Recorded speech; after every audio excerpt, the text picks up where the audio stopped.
studios. I am Isaac, and I'm your host. And today we have Scott Clink. Say good morning. Good morning. Before we get to Scott, please go to UCANMichigan.com. If you know anyone that's struggling with drug rehabilitation issues or mental health, don't let anybody struggle by themselves. You can click on there, click on struggling.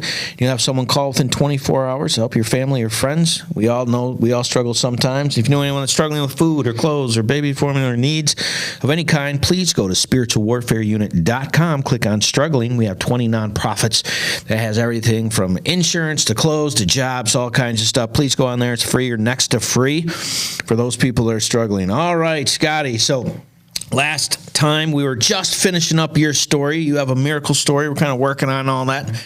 And in part one, you're kind of give us a story. Kind of a marauder all over the place, just moving from side to side and learning. Gypsy. Yeah, kind of. But you grew in the circles of golf and all the things people like to do to entertain. And your life has been about helping people who are struggling with things and everything kind of lines up together. You know, you're doing a restaurant business, which is helping people. You're doing Golf Pro, which is helping people. And then you live in that environment and you work in the hospice hospital, which is helping people. It's kind of like the MO that's kind of multiple through. And you said you got married at the end of New Year's Eve of 2003, which puts you at how old when that happened, by the way? Oh, it was 20 years ago, so I'm 42. 42. Yeah, something like All that. right. Yeah.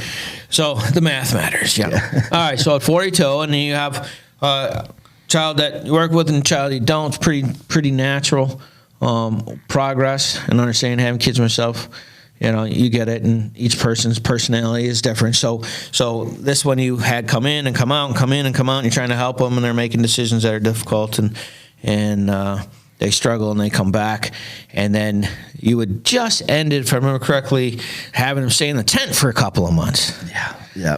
That one, and we're in Michigan, right? That wasn't a wintertime tent. It was summertime. Oh, okay. I was like, whew, because that's a January season. Hey, you want some place to safe to be, I'll let you sleep in my yard. I can't let you be in my house because I don't trust you. Gotcha. Okay? You can come in the house when I'm there. Gotcha. Okay. So that went on for a little while, and then she had the kids, and then meth entered the picture. Oh, no. So I have two grandkids. Toddlers. How far apart are they? They're a year and a half. Okay. So now I have my grandkids. All right. Where's the dad? They were living together at the time. They were married and had a house. Okay. So they were both doing drugs. I think it was more her. They both were, but I think she was more with the meth. Gotcha. Okay. Yeah, that's a bad one. And it got bad. It got really bad. And I ended up being accused of doing some pretty bad things. Wow. You know, which I had to defend yourself? Pray, and made it through the first one. First, it was about my grandson. Yeah. And then it was about my granddaughter. Yeah. Okay, and it got really scary. But I mean, I knew I never would do anything. Yeah. But it got scary, especially when the lawyer says, minimum 25 years. Outstanding. Outstanding. So you were able to defend yourself? I did not have to go to court or anything like that. I had to be in front of the detectives and CPS a couple times. Oh my to gosh! defend myself. How did that go? Luckily, there's the police department there. Some of the people knew me and knew my character because I know a lot of people. Right. 22 years. Yeah. Yelks. I'm going to know everybody. Yeah. So my character was defended, and then they quickly realized that this person that's on meth is the problem. Had an issue. Okay, so from there, I am so blessed. My stepdaughter has been clean for over 2 years. Okay. We got her into rehab. Outstanding. And I mean, she has mental issues that we're dealing with, and I ended up being her go-to person to talk to. I talk to her 15 times a day. I'm the one. You were coaching her. The person that accused me of doing the most wicked things in all the world, and I'm the one helping her through this thing. Wow, look at you loving. There's a reason for that. Yeah. And so I'm glad that I'm there for her. Yeah. So that was the hardest thing I've ever had to deal with in my life. And I was telling you earlier, I've had a blessed life. Yeah. It seemed like, hey, the dominoes are going to fall here somewhere. But, that we've seemed to have made it through. I'm so proud of her. Mm-hmm. She's done so great, and I'm very proud of her. So in there, after that, one of my biggest challenges from there was going to be the fact that I was over 300 pounds when I'm 50 years old. Okay. So there had been a little bit of weight loss, like when I was in Florida and that, but well, because you're sweating to beat the band, I bet. Life was good and all that, and next thing I know, I'm 305 pounds. Wow. And 5'5", and doctors telling me I'm going to have to go on insulin, diabetic. No kidding. So I walked at 50. At 50, I walked out of there and said, I'm going to try it one more time. What are you going to do? First thing I did, okay, think. All right, you drink soda. Get rid of that. I was a diet soda drinker. Okay, that's the first thing. Yeah. So it took me a day and a half to switch over to water and unsweetened iced tea. I'm like, okay, you got that. All right. So it was one thing after another, eliminating something. We know what we're supposed to be eating. Yeah. We know what we're supposed to be doing. So it doesn't, you don't have to have a diet. You just have to be aware what the heck. I mean, I can't have pasta every night. Man, come on. Well, you can in moderation. Yeah, right? So it was one thing at a time with nutrition, learning how to eat properly and finding stuff that I really liked that was healthy. Yeah. So exercise was once around the block. Day 2 was twice around the block. I had those dogs to help me. Oh, there you go. Okay. And after a year and a half, I found myself at Insight. It was Hurley at the time, the athletic place, and I was doing indoor triathlons. 20-minute swim, 20-minute bike, 20-minute run. How'd you get into that? Well, I just walk around the track. This took me a year. I ended up being able to run a lap, walk a lap. Okay. Somebody asked you to do it, or you were like, dude, I want to do a triathlon? I want to find out things that I like to do. I love to swim. I love to bike. And walking's great because walking is really what started me on the exercise thing. Okay. So I didn't like doing the weights and the machines and all that, but I like getting on a bicycle because I rode a bicycle in Florida for years. Right. So it was, and in New York. Yeah, it was nice for me there, and the pool, I love to swim. I mean, swimming was take one of those boards and kick one lap. Well, after a year, I can swim for 20 minutes with taking my 4 strokes and a breath thing. Wow. So building up to it. So I got down to 182 pounds. Okay. I started at 305. Man, that's a bulk. But I was doing them hardcore, things twice a day. I don't want to do any of those things. I got to be honest. Right. I mean, so I did okay, and I kind of settled in around 215, something like that, for a few years. Yeah. And then COVID hit me. Okay, I got really sick. I was 3 months. I couldn't go outside because I couldn't breathe. The cold air just really hurt. Really nailed you. It was bad. So how long were you in the hospital? I wasn't in the hospital long, just a little bit. I never really spent a night there. It was just. Did you have to do like the respirator and all that stuff? No, I just couldn't breathe, man. I mean, I didn't have to have oxygen on. Yeah. But I couldn't lay back in a chair. I had to sit up in a chair. I had to, I did breathing treatments and all that. It really helped. But it was the outdoors in the cold was just brutal, man. All right, before you get into the rest of this story, we got to go to another break. Thank you so much for going to the Spiritual Warfare Unit. Please like, share, and subscribe to help us help others. Sit tight. We'll be right back. Taking a quick break from our podcast, I wanted to let you know about our life application program that we have for churches and nonprofits in the area that are trying to find programming that they can use in case the corona shuts you down and you're not able to get in. You go to spiritualwarfareunit.com. You click on our episodes and you can check out our programs for as little as $29.99 a month to make sure that we're still getting the word out to those people that need it. Now, back to the program. All right, welcome back to UCAN Studios and the Warrior's Way. Our warrior this week is Scott Clink, and he was just getting into his story of dealing with COVID and losing, let's see, the math there. You said you finished out 215 to 305 is where you settled. To 282. No, okay. 182. 182. Yeah, 182. And then at 215. So basically 90 pounds is where you settled at. Yeah. Man, that's pretty solid. Yeah. Right? So no insulin, no... No, I got off all my meds. And I mean, that had to help the golf game a little bit. It truly did. Yeah? Yeah. So I settled in there, and then with COVID, I ended up at 240 pounds. Okay. That was 2 years ago. So it's taken me, I just before the incident in November, I got under 200 pounds for the first time since then. So right now I'm sitting at 195. I've been working at it, and saved my life, because I wouldn't be here if I wouldn't have done that. Yeah, because all of this story is leading up. All right, so you get to Dachshund and you're moving on. And when did you get COVID? When was that? It was my wife works in the ER at Genesis. Yeah. So she gets her shot right when they come out. It was a New Year's Eve on her anniversary. Yeah. Comes home, and I'm watching her during the day, and she starts getting a fever. Now, this is early on, because this is right when people didn't know what it was, but something was coming. Yeah. So the vaccine that just came out. Yeah. So she gets her vaccine. I'm watching her. She's starting to have symptoms and starting to have a fever. We call the hospital. She talks to the docs there. They say you're probably just having a reaction to the shot, right? So she gets better the next day. We don't think about it. Well, the following day, I'm sitting in the bathroom, and we have one of those electric air freshener shoots out every few minutes, and it shot out. And it usually scares me. It shot out, but I couldn't smell it. And I'm like, oh, jeez. Oh, no, so no smell. No smell. I run in the kitchen, do the bleach, and the peanut butter first and bleach. Right. So come to find out, my wife was actually positive.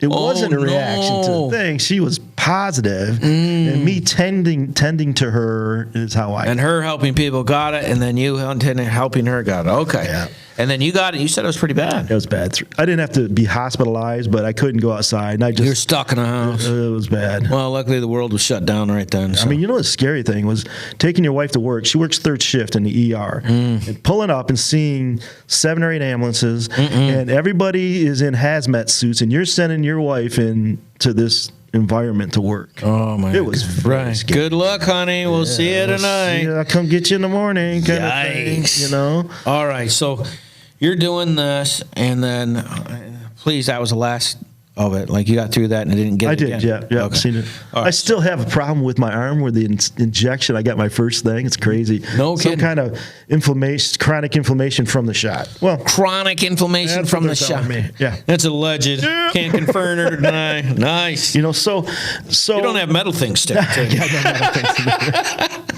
So my biggest passion in life right now, other than my grandkids and that, is kayak fishing. Kayak fishing. Okay. I have to fight with myself every day after work. Do I want to play golf, or do I want to? What a terrible life. Yeah, your life is tough. Fishing. Well, fishing is won over in the last couple of years. Okay. And I paddle, and this is going to come into play with the story. Yep. Because my upper body strength is really there. Because I'll go out for 8 hours on my days off and fish. Wow. And I cover a lot of water, and I work hard at it. So my upper body strength is there. So that's going to come into play. Yeah.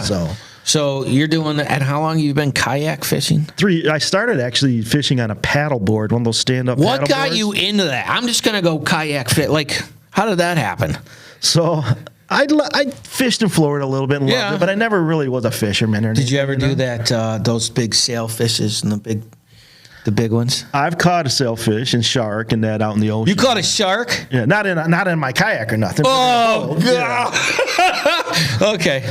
So you're out on the ocean. I'm on this paddle board in saltwater, but it's in the inlets. Yeah. And I get towed around about big fish and all that. Well, I realized that I'm a little old to be sitting on fishing on a surfboard. You better start with a kayak. It's a little less stressful on your back. Are you sure? You know? So that's what I've been doing the last few years, and I tell you, it's been amazing. I kept a little record last year. It was about over 200 northern pike and about 800 bass was what I caught last year. Wow, you love the fight. I loved it. Yeah. It's the fight, But it came into play though. This strength that I needed. So. All right. So all of this is lead up. So you're doing this, and then what led up to the fire? Okay, so it's the first of all, I had premonitions for years. I knew how dangerous. This is an old house. Yeah. Old wiring. Can't get there's a big tall house. I have 20 steep stairs to get out from upstairs. Okay. So I was thinking, what are you going to save? Nothing. Yeah. What are you going to save? Nothing. What are you going to do? Get the heck out of this house. Wow. So it was in my mind. I actually thought about. But you never did. What's that? You never left. Yeah, I mean get out of the house. Meaning if there's a fire. So like in your head, your fire drill. How do you? I'm getting out. Yeah. I'm good. I can't get out any window. I have to go out one door, down the stairs, and all that. So when did this happen? It was November, I think 26th is the Michigan-Ohio State football game in that afternoon. Michigan is my favorite sports team to watch. Okay. So I record all the games, and if they win, I watch. If they don't, I don't watch. So I haven't watched Michigan-Ohio State for a while, except for last year. Yeah, since 2003 or whatever, right? So we're going to go play golf at 12:30. Gotcha. And I'm going to record the game and see what happens, right? Mm-hmm. So my buddy called me. Let's go at 11. Well, if I went at 12:30, my wife wouldn't be alive today. So my buddy calling me saying, hey, let's go at 11 instead. I didn't want to do it because I knew it was going to affect my watching of this thing. Yeah. Okay, let's go. So I come home and get out my new dog. I have a new dog. He's 14 months old. No, the dachshund, but I had bought a new Rottweiler after that, too. And his name is Colonel Bodacious. Bodacious. 14 months old, a beautiful dog. Okay. And so I had the two of the dogs. I checked on Bodacious when I got home, and then my wife was worked the night before, and she was upstairs sleeping. So I check on her. Big, tall house. I'm on the opposite end of the house than she is. Okay. So I get in the room, and I just sat down. I take my sweatpants off. And I was going to put some shorts on, and I smell smoke. This is after golfing? Yes. Okay, so you come home. So I come home. You're changing. Gotcha. And I'm going to turn the TV on. I smell smoke. I jump up. I look out the window. My neighbor has a fire all the time. No fire. Okay. I've ran up and down the stairs numerous times every year when I smell something, just checking. Yeah. So I open up the door to the room I'm in, and black smoke is halfway down the ceiling already. And I'm a long ways from the kitchen. This is the perfect spot to take a break. Yep. Please check out UCANMichigan.com. Like, share, and subscribe on Spiritual Warfare Unit. We appreciate you. Sit tight. We'll be right back.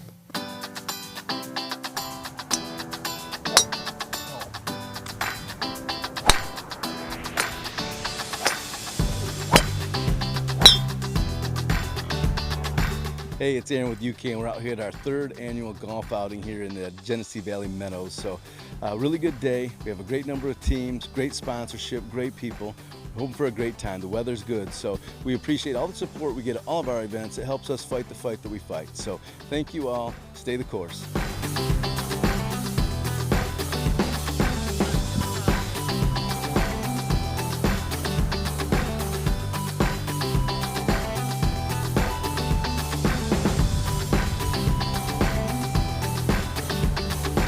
A lot of fun with a good cause. This is a very good cause, and I enjoy doing it. And I have my sons with me today, and we're just going to have fun. We know we're not going to win, but we're going to have fun.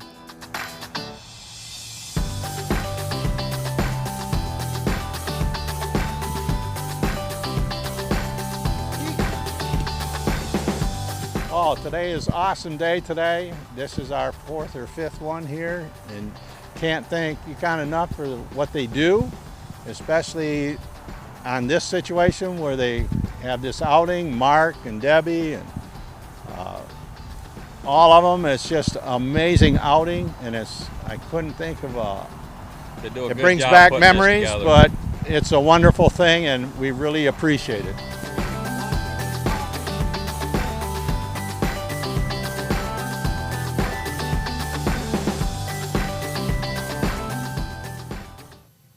All right, welcome back to the Warriors Way. Our warrior this week is Scott Clink, and he was just telling us about his life and the fire that had come in, and your neighbor had started a fire, and you open up the upstairs, and there's black smoke everywhere, and this is like 12:30. It's 2:15.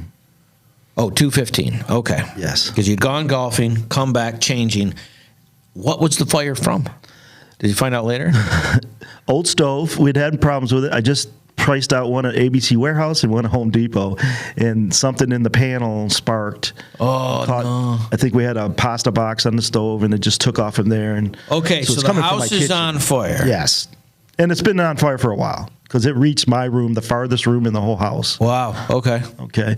So I had a plan, and it kicked into gear. I look over at my golf bag in the corner of the room, and I'd had some couple $1,000 cash in there because I was thinking, what are you going to take? Nothing. Yeah. Well, don't let the money burn. This was in my mind recently, right? Yeah, so wow. I look at my bag, I run over there, grab the money, put it in my boxer shorts as I'm running past my pants going, you don't have time. I'm screaming for my wife, Yeah. who who has a really bad back at the time and has surgery scheduled for 2 weeks after this. Okay. Okay.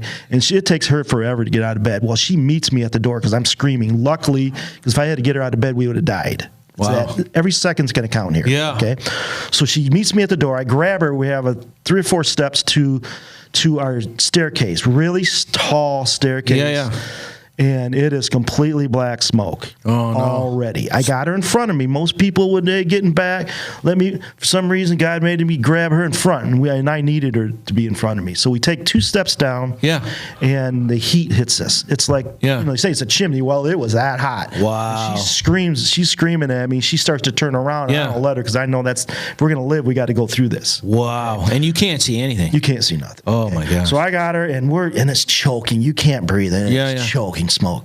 So we go 16 steps down, hit the wall, and then there's 4 steps that dump into the living room. Gotcha. So I think we might have touched one of those last 4, but we collapsed in the living room. Okay? Wow. At this moment is when everything slows down to slow motion. Okay.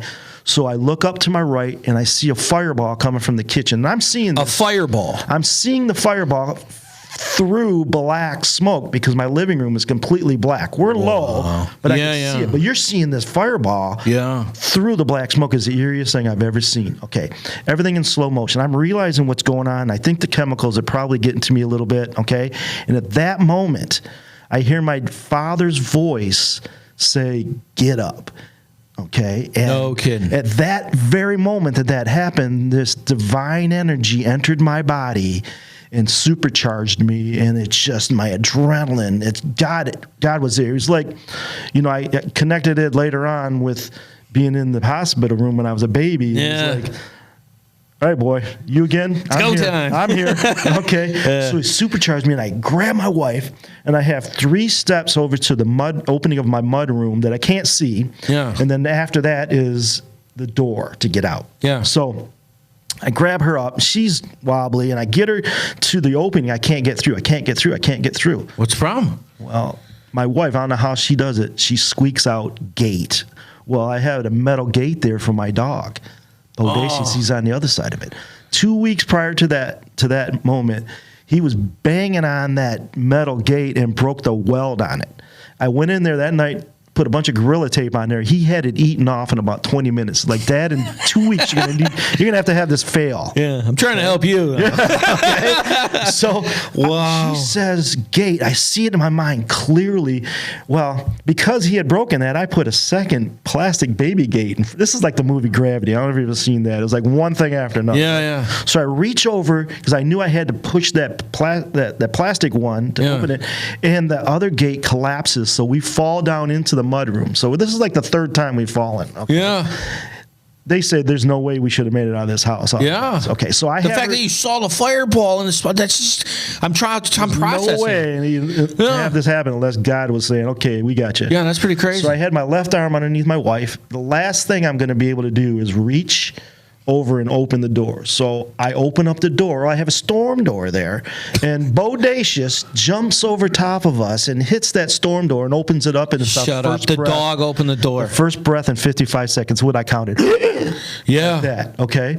So here's the funny thing. I've been working on him, and I have him super trained. I mean, we're hand signals. This is sit. This is down. I mean, I work hard on this dog, right? Yeah. Well, for the last 2 months, I've been working on for not to hit that door and open it up because he had been getting it loose. Oh no! Well, you know what? One time came, he goes, "Screw it." Yeah. Then Dad, it's like, here we go. Here we go. Save the day. All right, so that happens, and I catch my breath, and I'm still in Action Jackson mode. Yeah, Okay. of course, adrenaline. Never panic, was never scared. Wow. Okay. So I reach in and grab my car keys, 2 sets, and I run. What I do is I grab Colonel Bodacious, put him in the truck. Yeah. I grab my wife, who's screaming for Sophia, who didn't make it out of the fire. She hid upstairs. No. My wife's screaming for her. She's in her t-shirt and in her underwear because she was sleeping. Yeah.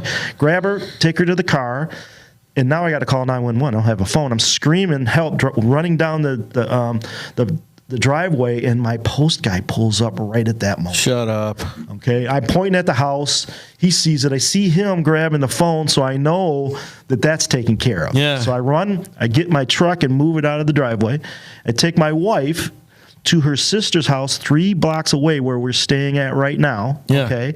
And literally almost push her out of the car. And I come back and the firemen are already in my house working on my house. No kidding. So I'm sitting on my kayak outside. I'm watching. I'm waiting for the flames to shoot out the top of my roof, but they never did. These guys got in there and saved my house. No kidding. Okay, so I get my wife. She comes back with her sister, and we get an ambulance because she needed to go to the hospital. Okay, and they're all telling smoke me, inhalation. You need to get to the hospital. Yeah, probably. You need to get to the hospital. Well, I got to take care of stuff. I'm coughing a little bit, spitting up black stuff, but I got to talk to the fire guys and all that and lock up. And I did, and I made it my way to the hospital. And they look at me and go, "Oh, okay, you got to get in here right now." So they start working on me, and for that night, 3 times they were going to intubate me and send me to Hurley. But I just kept getting a little bit better and a little bit better and a little bit better. So I spent a couple nights in the ICU, and got home, and some stuff really amazing happened. So a couple of days later, I'm reflecting about everything, and I'm sitting in my car waiting for someone.